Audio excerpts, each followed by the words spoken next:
The Parker family was the epitome of suburban success. Nestled in the affluent suburbs of Maplewood, their sprawling two-story Victorian home was a vision of perfection. The ivy-covered brickwork, surrounded by a perfectly manicured garden with blooming hydrangeas and azaleas, gave the house a storybook charm. David Parker, a successful architect, had designed every inch of it himself, each detail a reflection of his meticulous mind. Emily, his wife, complemented the image of this idyllic life with her grace, beauty, and devotion as a stay-at-home mother to their 4-year-old daughter, Lily.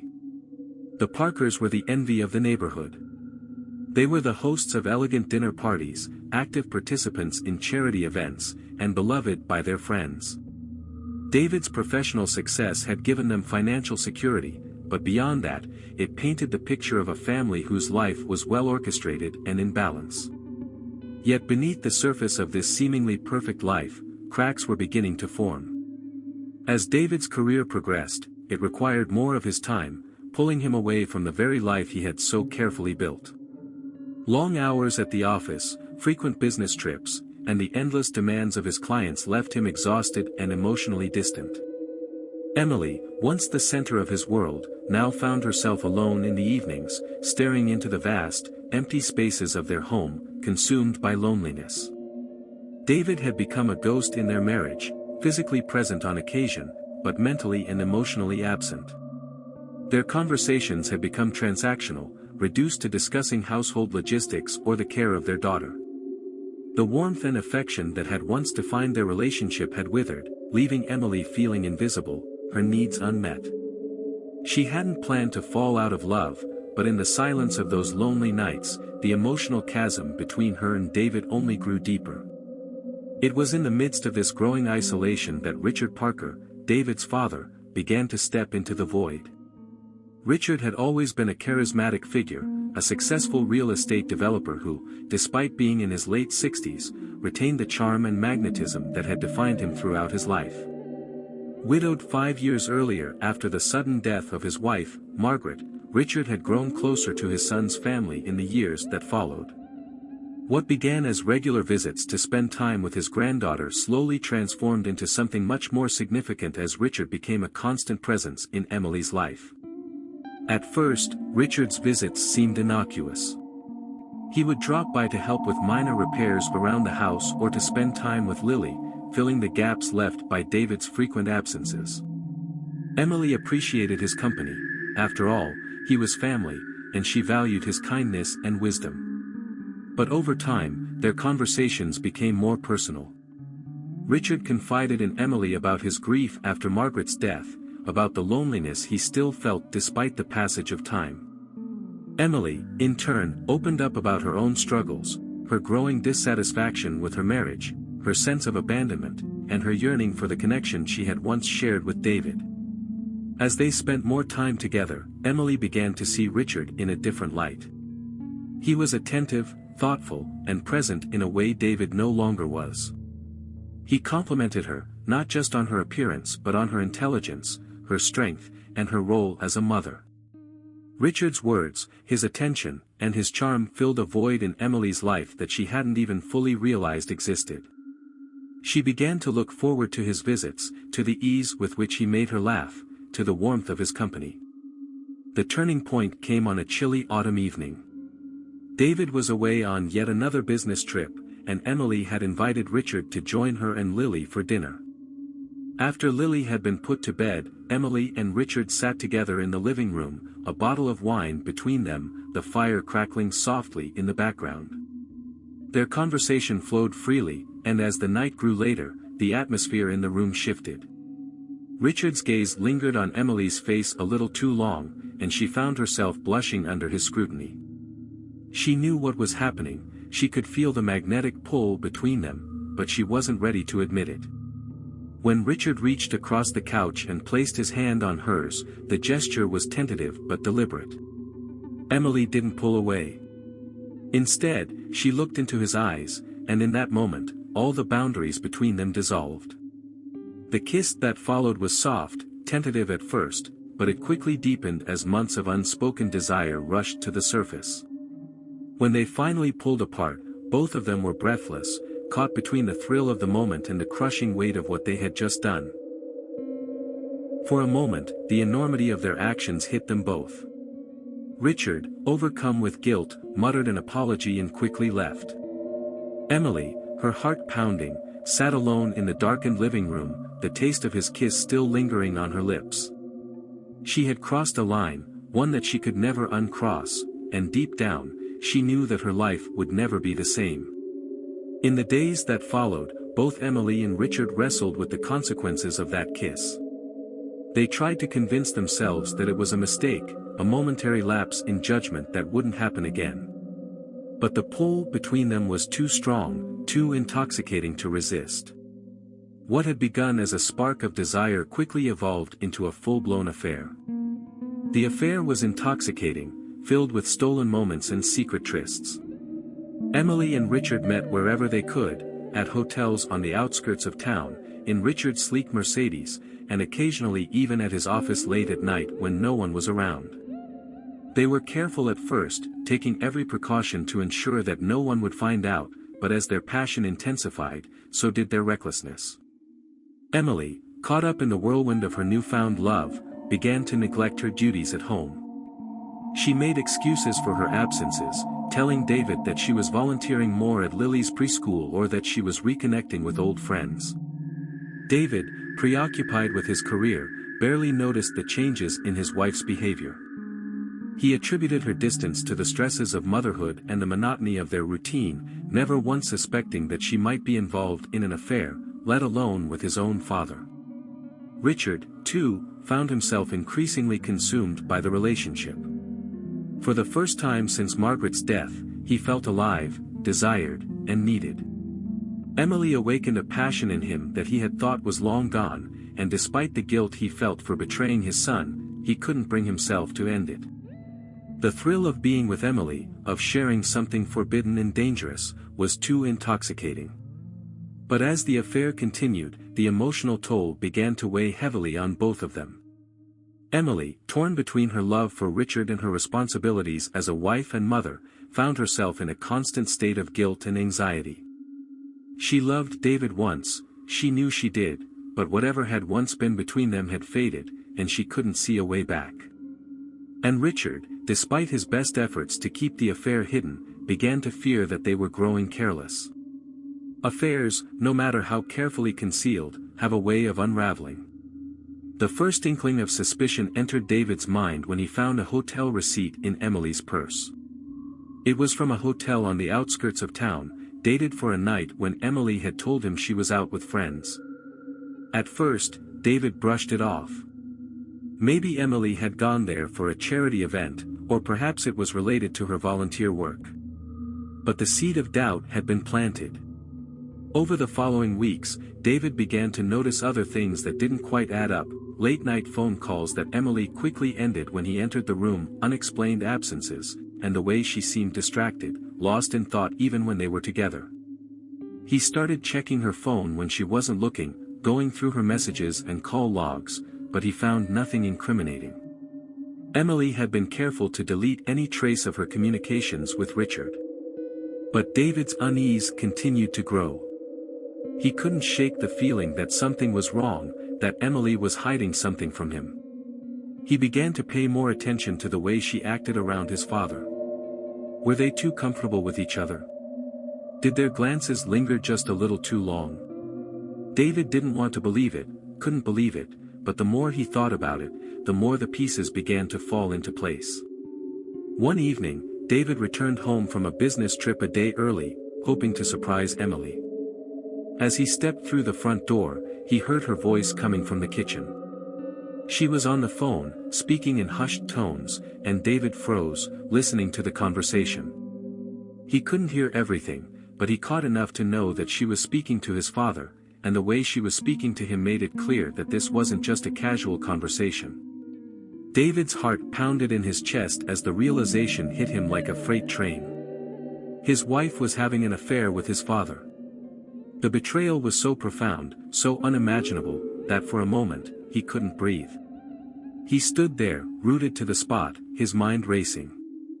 How long had this been going on? How could they do this to him? When Emily finally hung up the phone, David confronted her. At first she tried to deny it, but when he pressed her, when he said he heard part of the conversation, Emily broke down and admitted everything.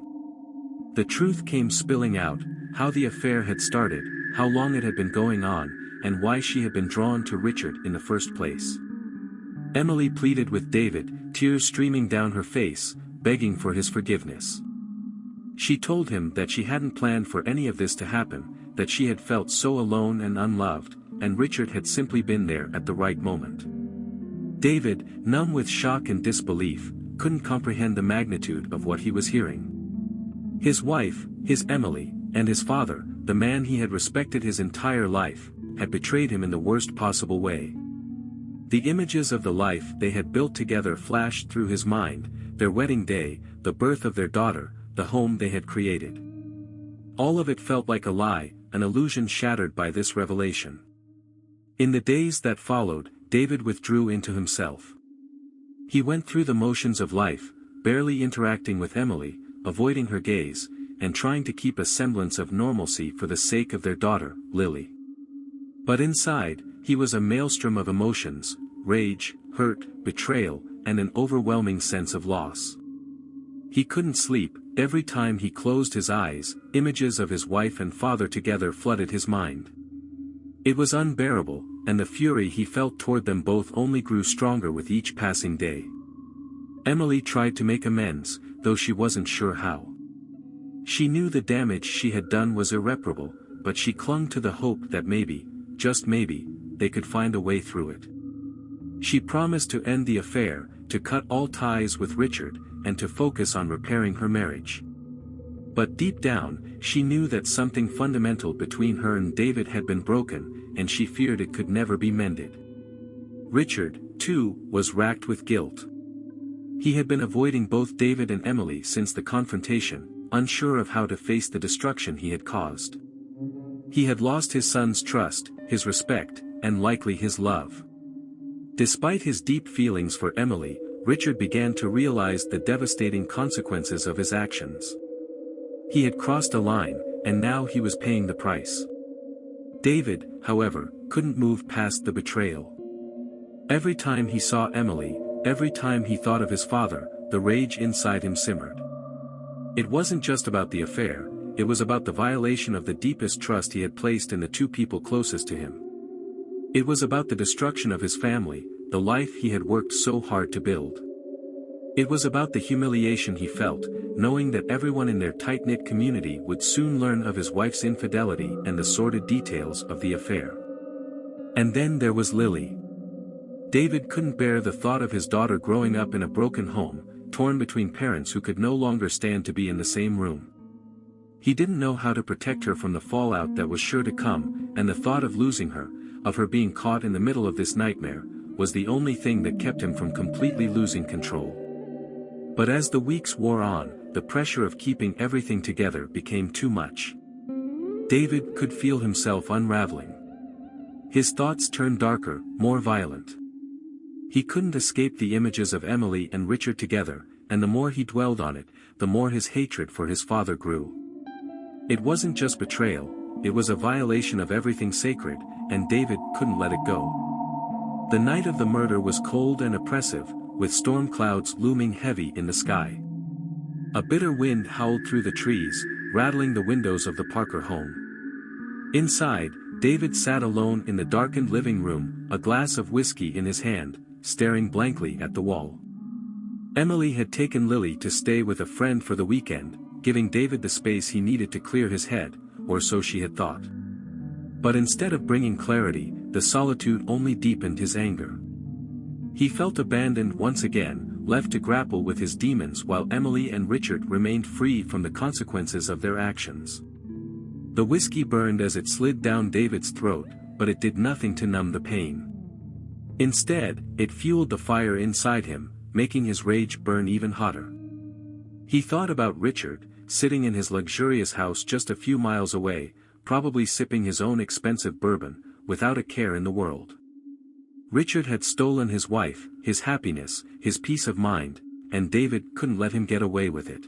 In a moment of reckless clarity, David made a decision. He grabbed his car keys and drove to his father's house, the tires skidding on the slick, rain-soaked roads as he sped through the storm.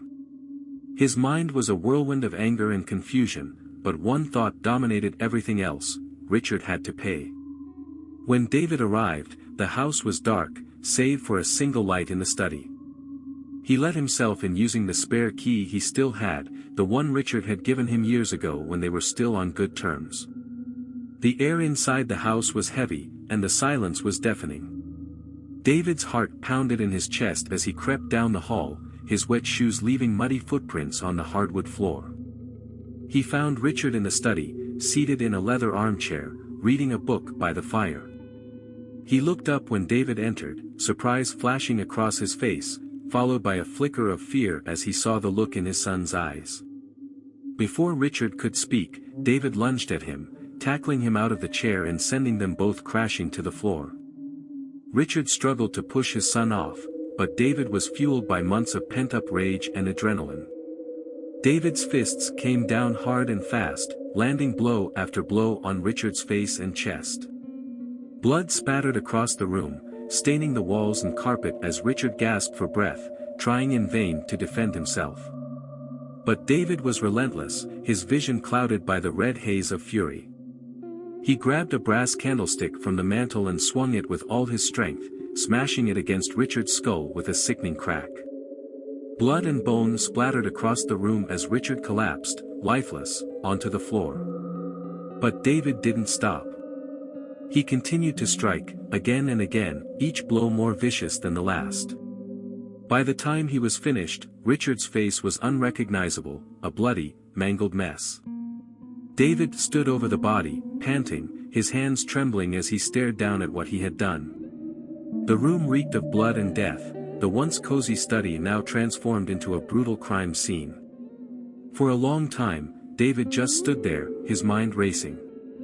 The reality of what he had done slowly began to sink in, but it didn't bring him the satisfaction or closure he had hoped for. Instead, all he felt was an overwhelming emptiness. He had killed his father, but it hadn't brought Emily back, hadn't restored the life he had lost. All he had done was destroy what little remained. When the police arrived, they found David still standing in the study, drenched in blood, staring blankly at his father's mutilated body. He didn't resist when they arrested him, didn't say a word as they led him away in handcuffs. The trial that followed was swift and brutal. The evidence was clear, and David showed no remorse. The media quickly picked up on the story, dubbing it the Parker tragedy, and the details of the affair and the murder were splashed across every headline for weeks. Emily, devastated by the loss of both her husband and her lover, sank into a deep depression. She became a pariah in the community, shunned by friends and neighbors who had once admired her. She had destroyed her family, her marriage, and her future, all for a forbidden love that had ended in bloodshed. Lily, too young to understand the full scope of what had happened, was sent to live with Emily's sister in another state, far away from the scandal and the horror that had unfolded. David was sentenced to life in prison without the possibility of parole. He spent his days in solitary confinement, haunted by the memory of that night, by the image of his father's bloodied corpse. He had thought that killing Richard would bring him peace, but instead, it had only deepened his despair. His life was over, and there was no redemption to be found. The story of the Parker family is one of betrayal, forbidden love, and the devastating consequences of unchecked desire. What began as an affair between a lonely woman and a grieving widower spiraled into a tragic tale of violence and death. The consequences of their actions reverberated through every corner of their lives, leaving behind nothing but destruction.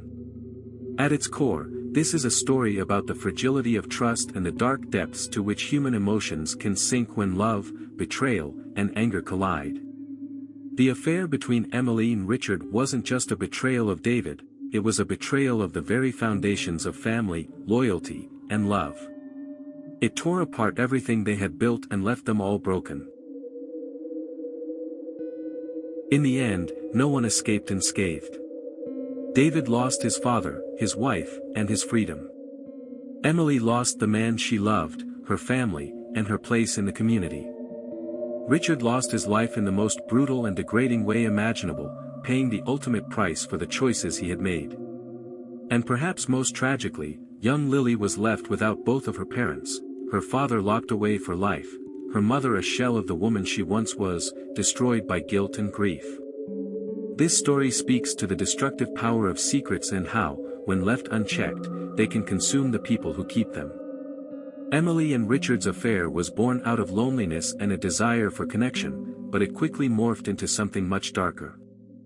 Their inability to stop themselves, despite knowing the risks, set into motion a chain of events that led to a violent and irreversible conclusion.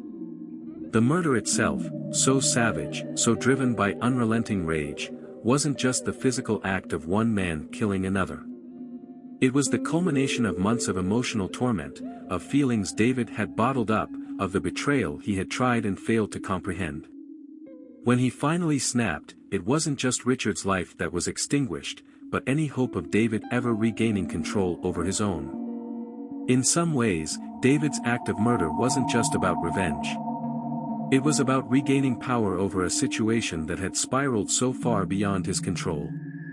His father had taken something precious from him, his wife, his family, and in that moment of blind fury, killing Richard seemed like the only way to reclaim what had been lost. But as David would soon learn, the violence only deepened the void inside him.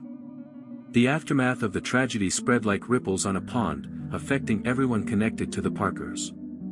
Friends who once admired and envied their seemingly perfect life were left in shock and horror, unable to reconcile the image they had of the family with the reality that had come to light. The Parkers' pristine suburban home, once a symbol of their success and stability, became a grim reminder of the darkness that had been lurking beneath the surface all along. Emily, trapped in the wreckage of her own making, retreated from the world. Consumed by guilt over the affair and the violence it had caused, she became a shadow of her former self. She couldn't forgive herself for what she had done, for betraying her husband, for destroying her family, and for the role she had played in Richard's death. Even though she had never imagined things would end this way, she knew that the blood on David's hands was, in part, hers as well. For Lily, the tragedy would have a lasting impact. She was too young to understand the complexities of what had happened, but the loss of both her parents would shape her in ways that no one could fully predict. As she grew older, she would learn the truth about her family's dark history, about the affair, the murder, and the irreversible damage it had caused. She would carry that burden with her for the rest of her life, a constant reminder of the devastation wrought by secrets and lies. The story of Emily, Richard, and David is a cautionary tale about the perils of desire and the destructive consequences of giving in to forbidden temptations. It illustrates how one moment of weakness, one lapse in judgment, can set off a chain of events that spirals out of control, leading to consequences far beyond what anyone could have foreseen. At its heart, this is a story about choices, the choices Emily and Richard made to pursue their affair, the choices David made to ignore the warning signs until it was too late, and the final, fateful choice to take his father's life. Each of these decisions carried with it a weight, a cost, and together, they culminated in a tragedy that no one could escape. But it's also a story about the fragility of human relationships, about how easily trust can be broken, and how difficult, if not impossible, it can be to repair once it's shattered. David and Emily's marriage, once strong and full of love, slowly crumbled under the weight of neglect and emotional distance. In the absence of communication and mutual support, their bond weakened, leaving Emily vulnerable to the attentions of another man, a man who, tragically, happened to be David's father. Richard, for his part, acted out of his own grief and loneliness, seeking comfort in Emily in the wake of his wife's death. But in doing so, he crossed a line that should never have been crossed. His actions were selfish, reckless, and ultimately led to his own violent demise. He, too, was a victim of his own desires, unable to control the attraction he felt toward his daughter-in-law, even knowing the destruction it would cause. In the end, no one was innocent, and no one was spared. The affair was a ticking time bomb, and when it finally exploded, the fallout was catastrophic. It's a stark reminder of the dangers of secrecy, of how easily love can turn to hate, and how even the strongest bonds, between husband and wife, between father and son, can be destroyed by betrayal. For those left behind, the scars of this tragedy will never fully heal. The murder of Richard Parker, as brutal and senseless as it was not just an act of revenge, it was the final, devastating consequence of a series of choices that should never have been made. The lesson of this story is clear: no matter how strong the temptation, no matter how deep the desire, some lines should never be crossed, for the cost is far too great. The Parker's tale is one that explores the darker corners of human nature, the fragility of morality when faced with loneliness, desire, and betrayal. It shows that even those who appear to live perfect, enviable lives are not immune to the temptations and challenges that can unravel everything. The affair between Emily and Richard wasn't just about lust or fleeting passion, it was born from deeper emotional needs, unmet desires, and a shared sense of isolation. But the choices they made, in the heat of the moment, destroyed not just their lives, but the lives of everyone around them. David's eventual act of violence, while horrifying, becomes somewhat understandable in the context of the overwhelming betrayal he suffered. Yet, it also shows how unchecked rage and emotional repression can lead to catastrophic consequences. His decision to murder his father didn't bring him peace, it only deepened his suffering and left him trapped in a cycle of guilt and despair for the rest of his life. The story is ultimately a reflection on the complexities of human relationships and the thin line between love and hate. It's about how quickly things can unravel when trust is broken and how difficult it can be to rebuild once that trust is lost. And it's a sobering reminder that, no matter how much we might desire something, the choices we make in pursuit of that desire can have consequences far beyond what we ever imagined. In the end, the Parker's tragedy serves as a grim warning: there is a cost to every choice we make, and sometimes, that cost is far too high to bear.